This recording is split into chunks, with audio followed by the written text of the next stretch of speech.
Salut et bienvenue. Moi, c'est Léa, ton animatrice, et je suis ravie de t'accompagner dans ce voyage à travers la langue française.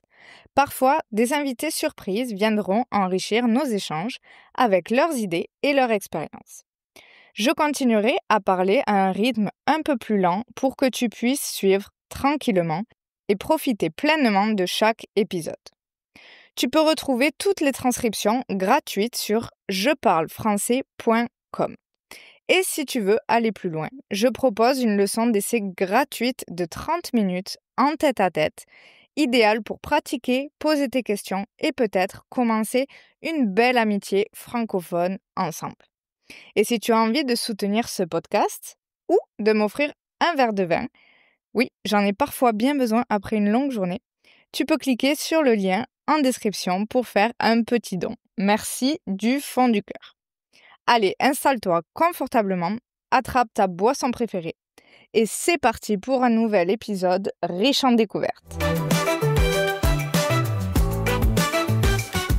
Alors, dans cet épisode, j'ai décidé de vous parler d'une affaire très connue, une affaire aussi très complexe que j'ai découverte il n'y a pas très longtemps, dont je n'avais jamais entendu parler et dont je me suis beaucoup intéressée depuis quelque temps à cause de tout ce qu'il se passe en ce moment aux États-Unis. Et cette affaire, c'est l'affaire Jeffrey Epstein. C'est une affaire qui mélange trois choses principales: le pouvoir et l'abus de pouvoir, l'argent et la justice. Et j'ai décidé d'en parler dans ce podcast parce que c'est une affaire qui m'a particulièrement touchée, dont j'ai été super surprise de voir l'ampleur de cette histoire et surtout de ne jamais en avoir entendu parler avant.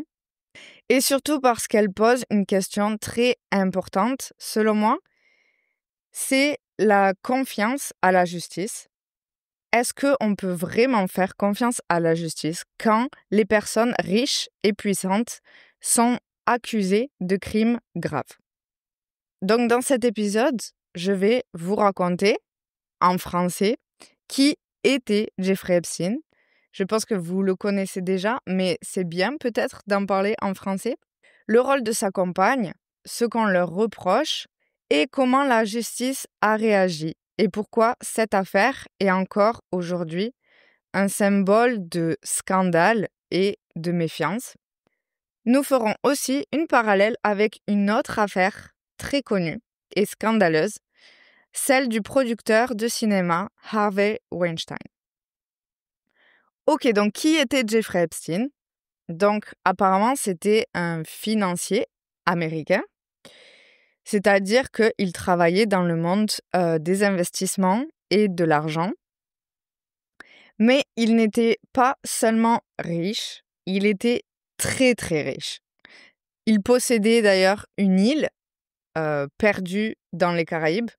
Mais selon certains reportages que j'ai écoutés, que j'ai regardés, beaucoup de personnes ne savent pas vraiment comment il est devenu aussi riche. Il se disait investisseur, mais beaucoup de personnes dans les reportages disent n'avoir vu aucune transaction d'investissement entre Epstein et d'autres personnes. Donc, il était super riche, mais personne ne sait vraiment dans quel domaine d'investissement il travaillait. Mais ce n'est pas seulement sa richesse et sa fortune qui étaient impressionnantes, c'est surtout son réseau. Il connaissait beaucoup de personnes très importantes, comme des hommes politiques, des scientifiques, des artistes, mais aussi des princes et des anciens présidents. Et on disait qu'il savait toujours être au bon endroit avec les bonnes personnes.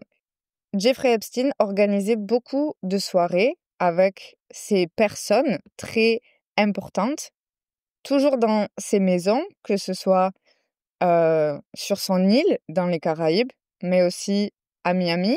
Il était d'ailleurs très ami, apparemment, avec le prince Andrew. Et il y a d'ailleurs un film sur Netflix qui n'est pas super bien fait, j'avoue, sur sa relation avec Jeffrey Epstein. et le film s'appelle Scoop et c'est vraiment hallucinant comme interview. Tu peux aussi regarder l'interview originale sur YouTube et c'est très, très choquant, en fait.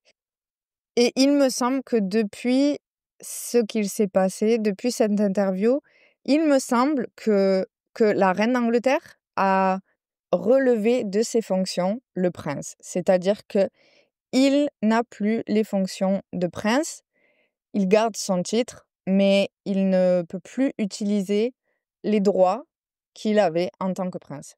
Tout ce que je dis là, je l'ai vu et lu dans des documentaires et des articles, donc si vous voulez en être sûr, faites vos recherches.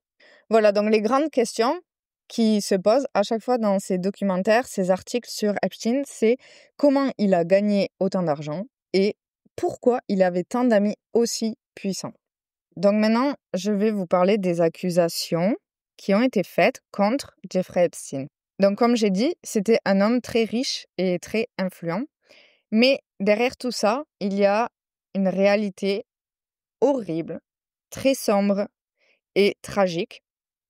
Donc depuis la fin des années 1990, plusieurs femmes, souvent très très jeunes, ont commencé à témoigner contre Jeffrey Epstein, qui l'accusait d'avoir organisé un réseau d'exploitation de mineurs, exploitation sexuelle.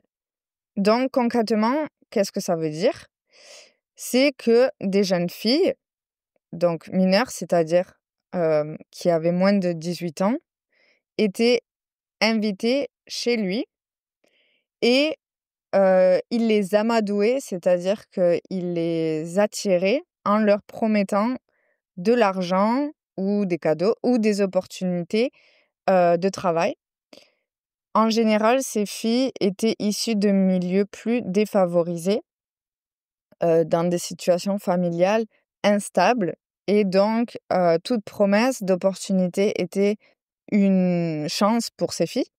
Donc de cette manière, c'était assez facile de les attirer dans son piège. Mais en réalité, elles devenaient ses victimes. Et c'est là que rentre en jeu aussi la femme de Jeffrey Epstein, Ghislaine Maxwell. Alors c'était une fille d'un homme riche britannique et elle est devenue la femme de Epstein. Et selon de nombreux témoignages, elle recrutait des jeunes filles pour Epstein. Et comme c'était une femme, c'était beaucoup plus simple aussi d'être amadouée, de faire confiance parce qu'elle les rassurait, elle leur parlait et elle promettait aussi des opportunités. Et c'est vrai que en tant que fille, en tant que femme, en général, on a tendance à beaucoup plus faire confiance à une autre femme sans penser que celle-ci peut avoir des idées totalement malsaines. Et donc, elle les amadouait, leur promettant des opportunités et elle les conduisait à son mari, Jeffrey Epstein. Et beaucoup de victimes apparemment disent que sans sa femme, Epstein n'aurait pas pu organiser un système aussi efficace. Aussi, certaines de ces jeunes filles devaient elles aussi à leur tour recruter d'autres filles. Et donc, c'est devenu une sorte de système organisé, presque comme un business criminel. Et c'est la partie très choquante de cette affaire, c'est qu'il s'agit de mineurs. Et c'est un crime extrêmement grave. Donc mineur, comme j'ai dit, c'est une personne qui n'a pas encore 18 ans. Et c'est un crime extrêmement grave, normalement puni par la justice. Donc maintenant, nous allons parler de justement le rôle de la justice dans cette affaire. Donc il y a eu une première arrestation de Jeffrey Epstein dans les années 2000. Je ne sais pas la date exacte. Beaucoup de preuves existaient déjà. Mais le résultat a surpris apparemment beaucoup de monde, c'est qu'au lieu d'une peine de prison très très longue, Jeffrey Epstein a passé 13 mois en prison et il pouvait sortir de prison pour aller travailler. Donc c'était en fait juste, la prison était un hôtel, en gros. Et comment c'est possible? C'est qu'il avait des contacts de personnes très puissantes, d'avocats et de procureurs.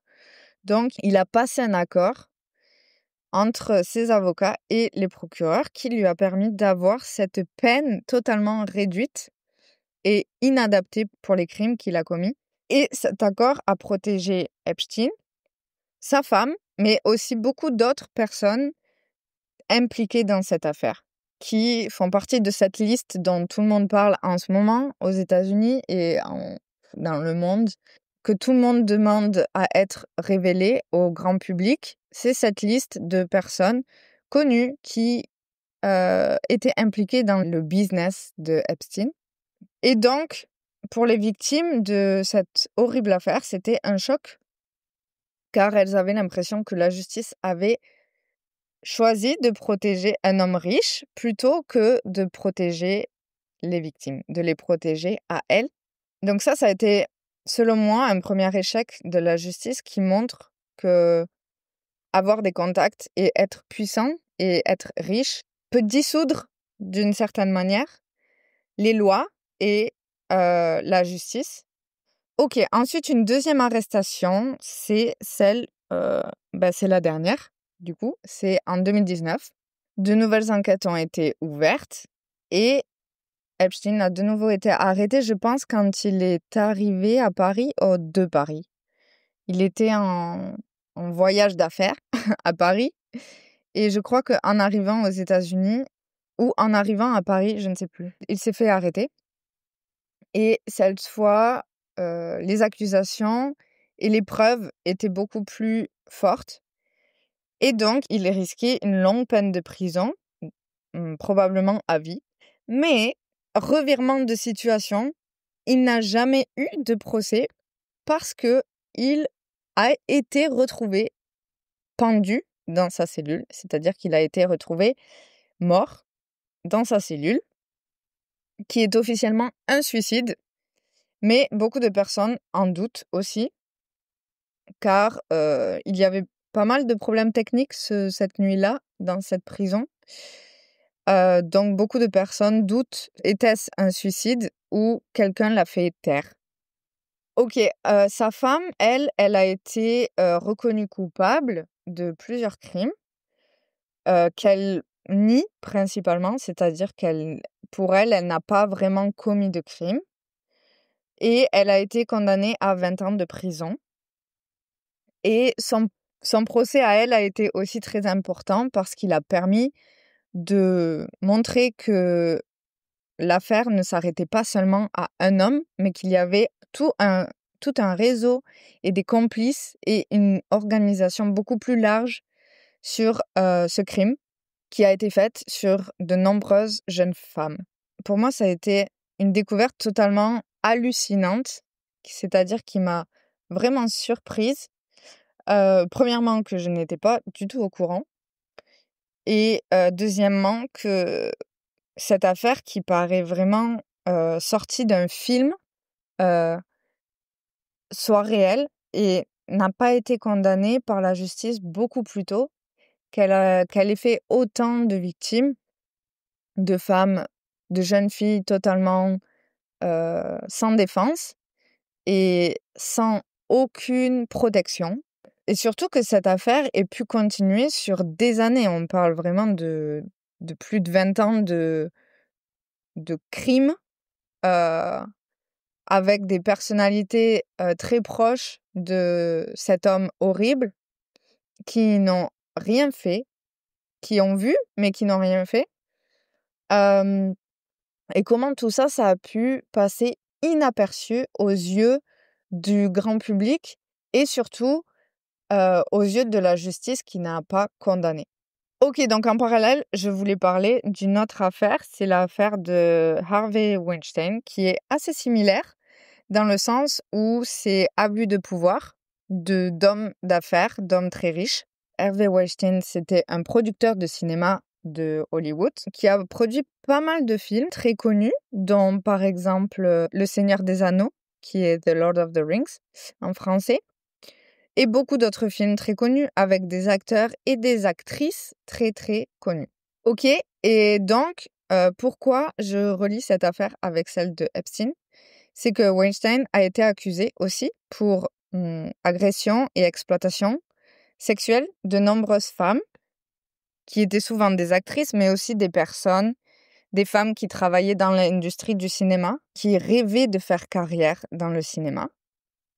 Et il y a un super film que je te conseille qui montre l'envers du décor de cette affaire, le moment où le New York Times a enquêté sur cette affaire pour le faire tomber, c'est-à-dire pour que tout le monde soit au courant de ce qui se passe. Et le film s'appelle She Said. C'est un film de 2022, donc très récent. Je pense qu'il est aussi sur Netflix. Et le film est absolument fantastique, vraiment incroyable. Donc, à la différence d'Epstein, c'est que Weinstein, lui, il a été accusé et il a été condamné, surtout, à 20 ans de prison. Et son affaire a lancé ce mouvement MeToo en 2017 qui a encouragé des milliers et des milliers de femmes dans le monde à témoigner contre des hommes comme lui, très puissants. Donc voilà, dans les deux cas, il s'agit d'hommes très riches, très influents, avec des très bonnes connexions, des très bons contacts. Et dans les deux cas, ces hommes ont profité de leur position et pouvoir pour abuser de personnes plus vulnérables. Et dans les deux cas, la justice a mis beaucoup de temps à réagir.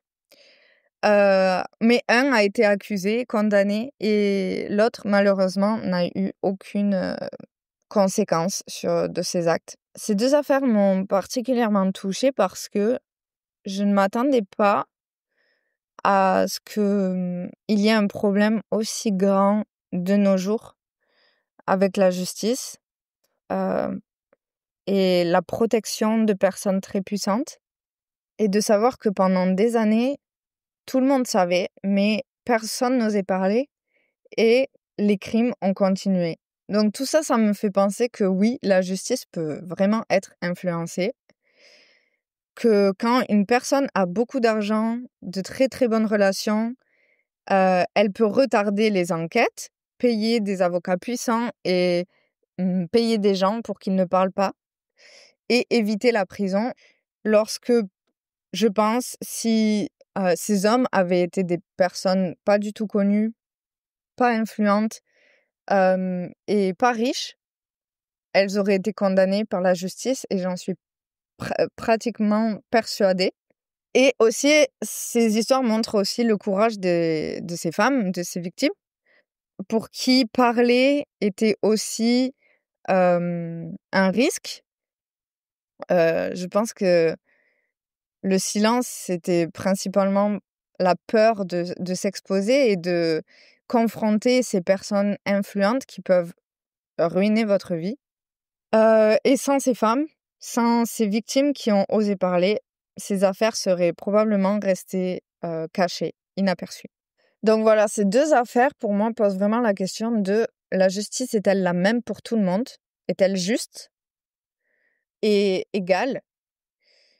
Et comment vraiment, après avoir entendu parler de ces affaires, toujours faire confiance à la justice? Merci d'avoir écouté cet épisode jusqu'au bout. Si tu apprécies le podcast et que tu veux vraiment faire passer ton français au niveau supérieur, je serai ravie de t'accompagner personnellement. Tu peux réserver une leçon d'essai gratuite avec moi. C'est l'occasion parfaite pour pratiquer ton expression orale et poser toutes tes questions. Il te suffit de cliquer sur le lien dans la description de cet épisode ou de te rendre sur jeparlefrançais.com. J'ai hâte de faire ta connaissance et de parler avec toi en français. À très bientôt dans un prochain épisode. Ciao, ciao!